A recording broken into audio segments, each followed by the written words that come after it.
Beleza, pessoal. Então, bora lá para a nossa aula sobre como funciona uma bicicleta. Aqui, mera aplicação daquilo que nós vimos, tá?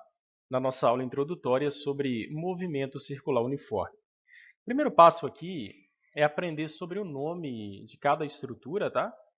A coroa é aquela engrenagem que estará presa aos pedais. Presa ou associada à coroa por uma corrente, nós temos a catraca. E a catraca afixada à roda por um mesmo eixo.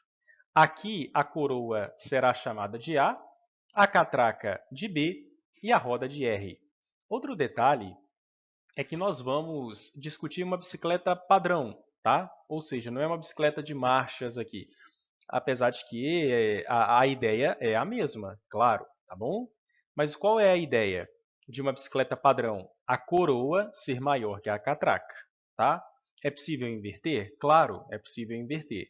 Na nossa análise aqui, coroa terá raio maior que a catraca. Beleza?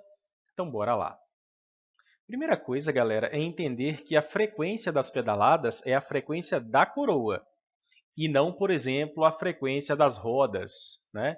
Se fala um exercício lá, o ciclista ele executa 3 pedaladas a cada 2 segundos. Lembra, né, como é que calcula a frequência? Número de pedaladas num dado tempo. Essa informação está atrelada à frequência e o cálculo seria 1,5 Hz, ou seja, uma pedalada e meia a cada segundo. Tá? Isso é a frequência, tá bom? Então, a frequência dos pedais é a frequência... deixa eu consertar aqui. A frequência dos pedais pode-se dizer que é a frequência da coroa, tá certo? E não, por exemplo, de qualquer outra parte aí, tá bom? Então, fica atento sobre essa informação, esse tipo de comparação. Por que a frequência é a mesma? Porque coroa e os pedais estão associados por um eixo fixo. Olha aqui, então, logicamente, quando o pedal completa uma volta, essa coroa tem que girar uma vez também, né, galera? Senão, a associação aqui seria uma associação frouxa e isso não produziria transmissão de rotação, tá bom? Beleza. Agora, um ponto crucial aqui é o seguinte. Coroa e catraca, elas estão associadas por uma mesma corrente, tá? E essa corrente, ela corre através do sistema. Olha, o próprio nome sugere muita coisa, né? Então, essa corrente, ela corre através do sistema com uma certa velocidade. E ela passa, claro, pelas periferias, pelas bordas, da polia A e da polia B. Agora, galera, a corrente ela não tem velocidade diferente para cada ponto, ou seja, as velocidades são iguais aqui, né? A velocidade da corrente ela é igual em qualquer ponto. Velocidade linear, tá? Que é aquela que está atrelada à distância percorrida. Como a corrente ela não tem velocidade diferente, ou seja, a velocidade dela é a mesma em qualquer ponto, e ela passa pelas bordas das duas polias, catraca e coroa, nós somos levados a concluir, tá? Somos levados a concluir que as velocidades lineares da coroa e da catraca são iguais. Então, por exemplo, se um exercício compara para você assim, olha, polias que são unidas por uma mesma corrente, por uma mesma corda, por um elástico, por uma correia, tá? As velocidades lineares são iguais? Sim. Você tem que afirmar que é. Não tem como ser diferente, por causa desse fato aqui, tá? Se o movimento é transmitido, veja a lógica, o movimento é transmitido por causa da corrente. E a corrente tem uma só velocidade. Logo, as velocidades lineares das polias devem ser as mesmas, tá? VA e VB são iguais.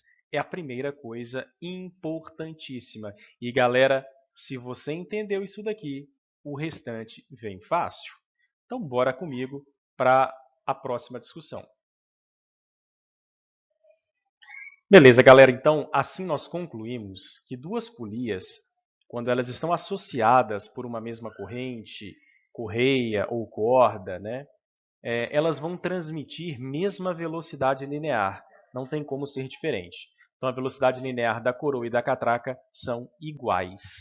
Agora, galera, uma consequência do fato dessas velocidades serem iguais é o fato de que pontos periféricos de A e de B devem, então, percorrer a mesma distância. Ah, por quê, professor? Porque você aprendeu que a velocidade linear ou escalar média ela é dada pela distância sobre o tempo. Olha, a distância será igual porque tudo isso aqui ocorre no mesmo tempo. Né? Se eu botar um cronômetro aqui para avaliar, o tempo que ele avalia para A é o tempo que ele avalia para B. Agora, as velocidades também são iguais. Ora, como é que a distância percorrida por pontos periféricos enquanto eles giram seriam diferentes? Não tem como, tá?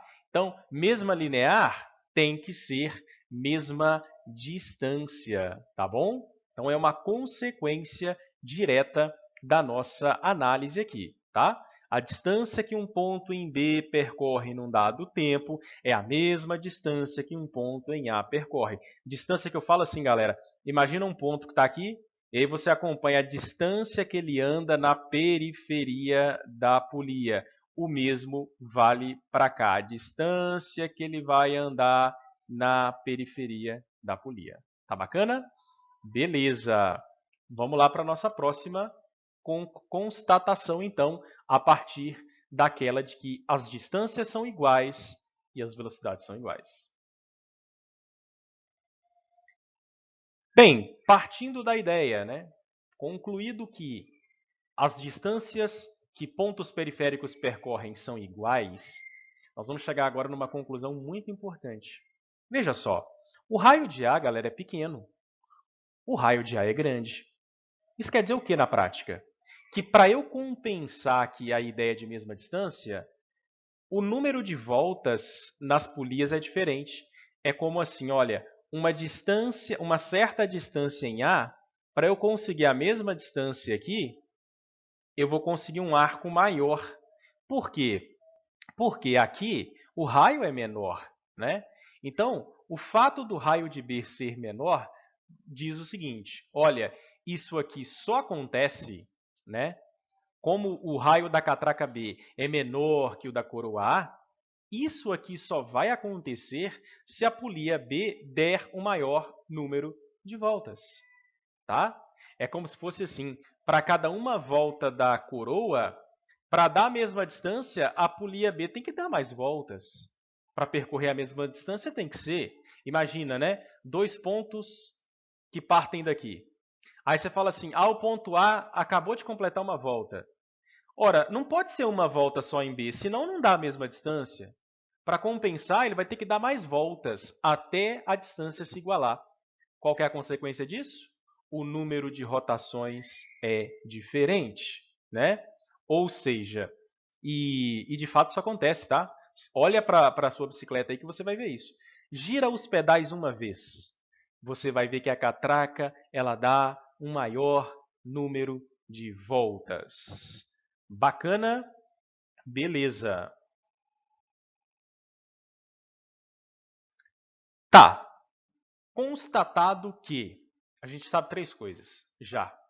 Que as velocidades lineares de A e de B são iguais, que a distância que um ponto A percorre é a mesma distância que um ponto B percorre, à custa, né? À custa da polia B ter que dar um maior número de voltas, tá? Então a gente pode concluir uma lei geral. Olha que bacana isso aqui, tá? A gente pode concluir de forma geral que quanto menor for o raio para duas polias associadas por uma corrente, maior será a frequência de rotação, galera. Por quê? O que você aprendeu de frequência? Que frequência é o número de rotações num dado tempo. É isso que você aprendeu. E você acabou de constatar, né, que o número de rotações de B é maior que o número de rotações de A. Por quê? Porque o raio é menor, tá? Ou seja, tem uma lei geral aqui agora, ó. Quanto menor o raio, maior o número de rotações. Isso para duas polias que estão associadas por uma mesma corrente, tá? Então, bacana, um exercício vai te perguntar, tá? E aqui, galera, nem focando em AS não, isso aqui aparece muito em prova, tá? Dos vestibulares. Associação de Polias, ele vai te perguntar assim, as frequências de A e de B são iguais? Não, elas são diferentes, tá?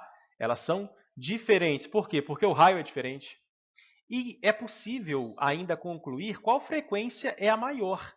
A frequência maior é aquela de raio menor, tá? Então, FB é maior que FA. Sim, FB é maior que FA. Por quê? Porque o raio de B é menor que o raio de A. Tá certo? Quanto menor o raio, maior a frequência para uma associação por corrente. Beleza.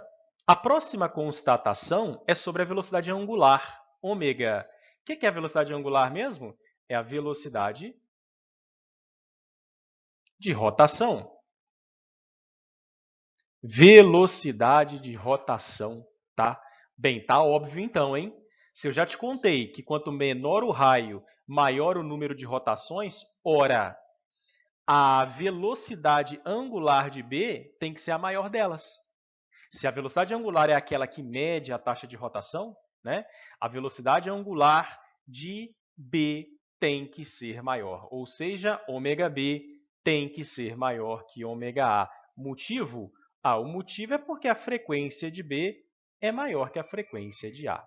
Bacana? Está aí em vermelho, né, a definição da velocidade angular. Se você não estava lembrando, o que ela mede? Ela mede a taxa ou a rapidez de rotação. Beleza! Bem, sabemos tudo sobre a relação coroa-catraca. Inclusive, vamos fazer uma revisão ao final. Tá? Sabemos tudo sobre relação coroa-catraca. Tá. Agora, nós vamos analisar a relação catraca-roda, porque é um sistema totalmente interligado, né? Você começa nos pedais, esse movimento é transmitido para a coroa transmite o movimento para a catraca transmite o movimento para a roda. E por isso a bicicleta anda, tá? Então vamos lá? Vamos analisar agora a relação catraca-B, roda R. Bem, primeira coisa que eu posso falar. Catraca e roda estão associadas por um eixo só. Um eixo, inclusive, fixo, como pedal e coroa, né? Como pedal e coroa. Cara, a associação de mesmo eixo é fácil demais. Fácil demais. A mais problemática é a associação por corrente, tá? Mas quando é mesmo eixo, é muito óbvio, é muito trivial. O que tem que acontecer? Se o eixo está fixo, galera, quando a catraca gira uma vez, a roda tem que girar uma vez também, ué. Então, para cada uma volta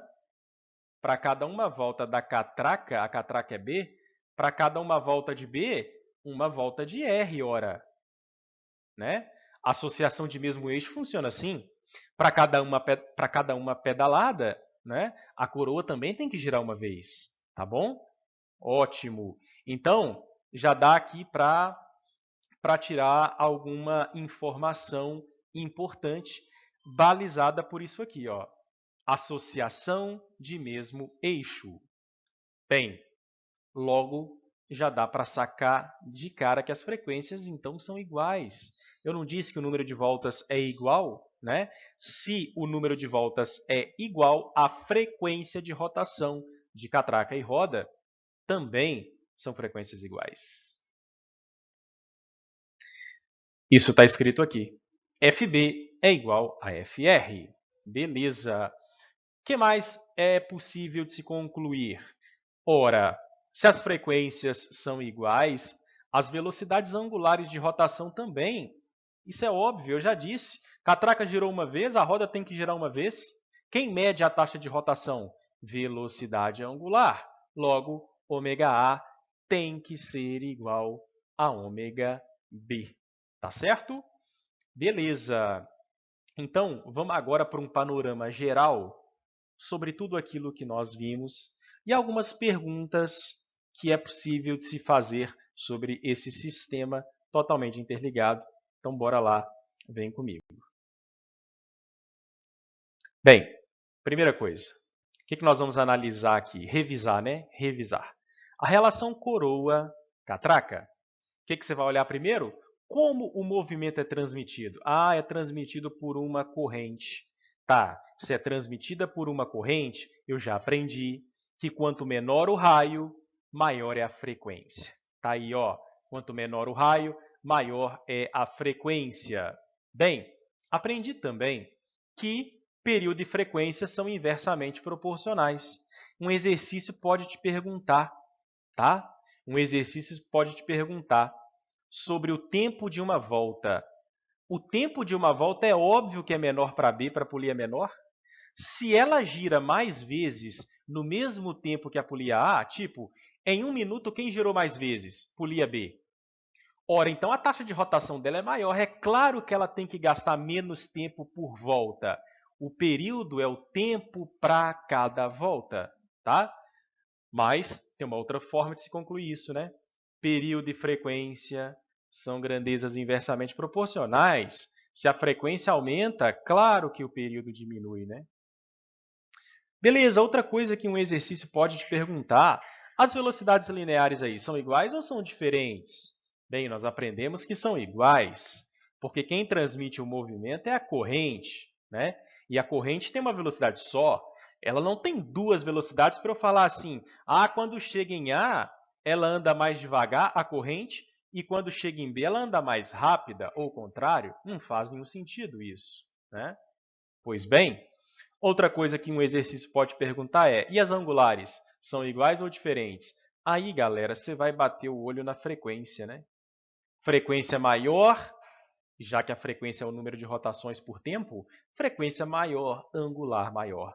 Tudo isso aqui, um problema conceitual pode te cobrar, que é a principal ênfase agora, tá? Então, vai te perguntar, a frequência é igual? Não, não é. E ela é maior para quem tem raio menor. Os períodos são iguais? Não, não são iguais. As velocidades lineares são iguais? Sim, essas são. E as angulares são diferentes? São. E é maior para quem tem maior raio. Não se esquecendo que o número de pedaladas é a taxa da frequência de A, tá certo? Beleza. Vamos agora falar da nossa relação catraca-roda. Revisando, o que um exercício pode te perguntar? As frequências são diferentes? A roda gira mais vezes que a catraca? Não faz nenhum sentido isso, né? E os períodos são iguais? Sim. Se a frequência é igual, o período tem que ser igual, né? E as velocidades nos pontos periféricos? Aqui vamos lembrar uma coisa importante que você viu ainda na aula comigo. Se você tem uma associação de pontos de um mesmo eixo, galera, quem está mais longe do centro tem que andar uma distância maior para completar uma volta. Então, linearmente, um ponto periférico da roda tem que estar mais rápido, né? Tem que estar mais rápido. Então, a velocidade de um ponto periférico da roda é maior que a velocidade linear de um ponto periférico da catraca? É, claro que é, né? Porque quando a catraca completar uma volta, a roda também. Ora, mas o ponto extremo da roda teve que andar mais para isso. Então, a distância percorrida é maior, a velocidade é maior. E as angulares? Não, as angulares são iguais. E aproveito aqui, galera, para falar de eficiência de bicicletas, tá? Até apareceu uma questão na avaliação quinzenal, né? Como é que funciona? Isso já caiu N vezes, vai continuar caindo, tá? Como é que funciona uma boa eficiência de bicicleta? O que eu chamo de boa eficiência? Você quer, para um tal número de pedaladas, que a bicicleta ande mais.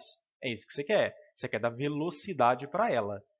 E o principal aqui, para você dar velocidade, é escolher coroa de raio grande, catraca de raio pequeno. Quanto maior for a diferença, tá? Quanto maior for a diferença nos raios, mais a bicicleta vai andar. Sabe por quê? Você aprendeu que quanto menor for o raio na associação de corrente, maior é a frequência. Então, quanto mais você diminui o raio de B, mais vezes a catraca gira para cada volta da coroa. No aprofundamento, eu vou detalhar isso, mas deixa eu te dar um exemplo. Vamos supor, tá, que essa coroa tem raio 2R e a catraca tem raio R. O que significa isso? Para cada uma volta da coroa, eu tenho 2 voltas da catraca. E se a catraca dá 2 voltas, a roda também. Mas aí você teve a ideia de trocar a coroa da sua bicicleta. Ah, eu quero 5R e não 2R. O que vai mudar? Para cada uma pedalada sua, a catraca vai girar uma vez e a catraca agora vai girar 5. Ou seja, então a diferença entre os raios é por 5 vezes. O que isso quer dizer? Que para cada uma pedalada, a coroa gira uma vez e a catraca gira 5. Logo, a roda gira 5. Ou seja, quanto maior for a coroa e menor for a catraca, mais rapidamente a bicicleta anda. Então, se a bicicleta tem marchas ou não, é uma análise diferente? Não é a mesma. É a mesma. Só que a bicicleta fica mais pesada, né? Que nada sai de graça, por causa do custo energético que você tem que despender. Tá? Então, a coroa grande e a catraca pequena faz a bicicleta andar mais rapidamente? Faz, só que ela vai ficar mais pesada. Mas a velocidade da bicicleta vai aumentar. Tá? Então, isso é uma discussão geral no ramo aí de como funciona uma bicicleta. Bacana, galera. Com isso aqui a gente encerra como funciona uma bicicleta. Beleza, pessoal. Agora eu quero relembrar com vocês um aspecto sobre notação científica, que é a ordem de grandeza de um valor. A ordem de grandeza de um valor, galera, nada mais é do que a potência de 10 mais próxima desse valor. Só que para você falar da ordem de grandeza, necessariamente o número tem que estar escrito em notação científica. Tá? E aí eu gostaria de já fazer conexão com a tal unidade astronômica. Qual é a ordem de grandeza da unidade astronômica? Tá, uma unidade astronômica é aproximadamente 150 milhões de quilômetros. Então tá, então eu quero saber qual é a ordem de grandeza da unidade astronômica, de uma unidade astronômica. Tá? Potência de 10 que poderia representá-la. Potência de 10 mais próxima desse valor. Ó, a primeira coisa é escrever em notação. Tá? Então, escrever em notação é colocar a vírgula entre 1 e o 5. Né? Lembra que o nosso número tem que ser maior ou igual a 1, menor que 10. Então, ele ficaria como 1,5 vezes 10 elevado à oitava. Veja que para você escrever 1,5, a vírgula tem que deslocar para a esquerda 8 casas. Tá? Então, quer dizer que escrever a unidade astronômica como 150 milhões de quilômetros ou escrevê-la como 1,5 10 à oitava é a mesma coisa. Mas qual é a ordem de grandeza? É só o 10 à oitava? Bem, aí vai depender. Tá? Vai depender do quê? Vai depender de você fazer isso aqui. Ó. Esse 1,5, tá? Esse 1,5 aqui, ele vai ser o nosso número n. E é ele que você vai ter que analisar. Tá? Como, professor? Assim. Se esse número n, tá? Se esse número n for menor que 3,16, tipo, o número n não, desculpa. Se a raiz quadrada desse número n for menor que 3,16, você mantém a potência, tá? Então, você mantém a potência, que já está lá. Agora, se a raiz quadrada desse número n for maior que 3,16, aí você acrescenta uma unidade na potência. Acrescenta uma unidade na potência. No expoente da potência, né? Então, vamos fazer o teste? Vamos fazer o teste como é que vai ficar a nossa unidade astronômica? Galera, se eu tirar a raiz de 1,5, eu vou tirar aqui na calculadora para andar mais rápido, tá? Raiz quadrada de 1,5 dá 1,2. Vou usar duas casas, 1,22. Olha, a raiz quadrada deu 1,22, deu menor que o parâmetro, que é 3,16. Logo, vou escrever aqui, ó, logo, a ordem de grandeza da unidade astronômica é 10 à oitava. Veja, como foi menor que 3,6, eu mantenho a minha potência, tá? Então, a ordem de grandeza em quilômetros, tá? Deixa eu colocar a unidade aqui, né? A ordem de grandeza da unidade astronômica é 10 à oitava km, 10 à oitava quilômetros. Né? Se pedir em outra unidade, você tem que ficar atento aí. Então, é muito simples. Ordem de grandeza, escreva o número em notação, tá? Tira a raiz quadrada do número. Deu menor, a raiz quadrada deu menor que 3,16, você vai manter a potência da notação que você escreveu, que é o 10 oitava. Ah, não, deu maior que 3,16. Suponhamos que eu tivesse tirado a raiz quadrada aqui e tivesse dado 4 ponto alguma coisa. Então, a potência de 10, ela sairia de 10 à oitava e iria para 10 à 9. Tá? Isso é acrescentar uma unidade no expoente da potência. Tá certo? Então, beleza. Tá aqui terminada a nossa revisão. Desejo boa prova para vocês. Bacana? Então é isso aí.